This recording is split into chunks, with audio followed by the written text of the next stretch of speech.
Abantu bangi abazzaamu abakyala amaanyi okubasikiriza okukola ennyo okwerwanako n'okukola ebyannaggwano babategeeza nti kyonna omusajja ky'asobola okukola n'omukazi asobola okukikola ate n'okusingawo. Kino kyeyolekera ku bakyala bano abatali ba bulijjo abeerekerezza kyenkana buli kantu ne beegatta ku Nathan Nandalama Faabi okusaggula obululu ku ntebe y'obukulembeze bw'eggwanga kyenkana mu buli kanyomero ka Uganda.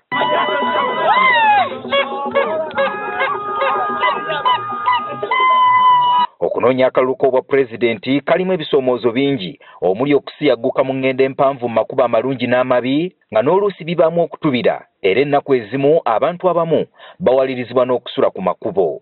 Susan Kabubu ng'ono musomesa agamba nti ebbanga lyabaddewo abadde talabanga muntu agwanidde kukulembera Uganda nga Nathan Nandalama Faabi nga y'ensonga lwaki yasalawo okulekawo emirimu gye n'ajja yeegatta ku Nandalama Faabi amunoonyeza akalulu asobole okutwala entebe y'obukulembeze bw'eggwanga. Ine ebisaanyirizo ebisinga na Mr. Museveni n'eŋŋamba kati yonna candidate omutuufu bwe ndiina okuyimirirako kutambula naye paka tukwate entebe. Abobusiye yekka ne Catherine Mujide okuva Nathan Nandalama Faabi lwe yatandika okunoonya akalulu nga 29 omwezi oguwedde abadde naye tamwawukanangako wadde olunaku n'olumu. Kampeni zetukoze ziri peaceful, tetuli mu kulwanagana, tukwataganira wamu na buli omu tulabe nti missoni yaffe etuukirira.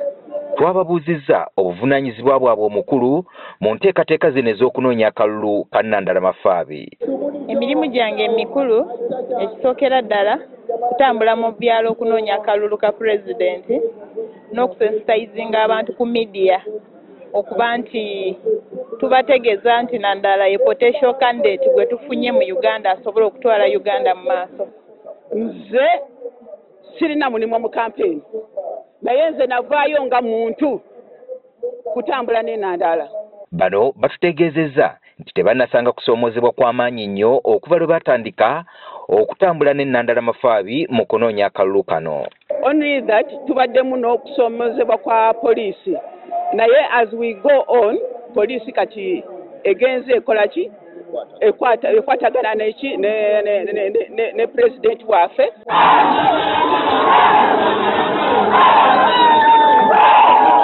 Bano basabye bakyala bannaabwe obuteesulirayo gwa naggamba ku nsonga ezikwata ku bukulembeze bw'eggwanga bazeenyigiremu bwe baba baagala obukulembeze obulungi eri ensi yaabwe. Omukyalo omuvuka mu myaka gyange ndabira ddala nti Uganda yeetaaga kukyusibwa nga naffe abakyala tuli involved, tuyimuse amaloboozi gaffe tusobole okwogerera eggwanga tufune obukulembeze obupya ate nga buli omu abweyagaliramu.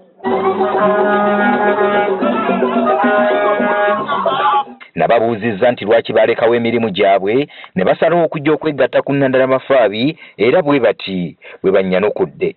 N'emirimu gyaffe gyetaaga Uganda ebeere ng'ekyusibwa okuba nti emirimu gyaffe gitambula bulungi. We have what we call delegate of what powers. Wema nvuddeyo abalala weebali. They have to teach. Emirimu gino ogenda mu maaso wali tuliwa mu campaign. Nandalama Faabi n'olunaku olwaleero abadde akyawumuddemu mu nteekateeka ez'okunoonya obululu kyokka ng'olunaku olw'enkya agenda kuzittukiza ng'asuubirwa okubeera mu kitundu eky'obukiikakkono bwa Uganda mu disitulikiti ey'eggulu. Gerald Damulira agafeeyo ku Spark TV.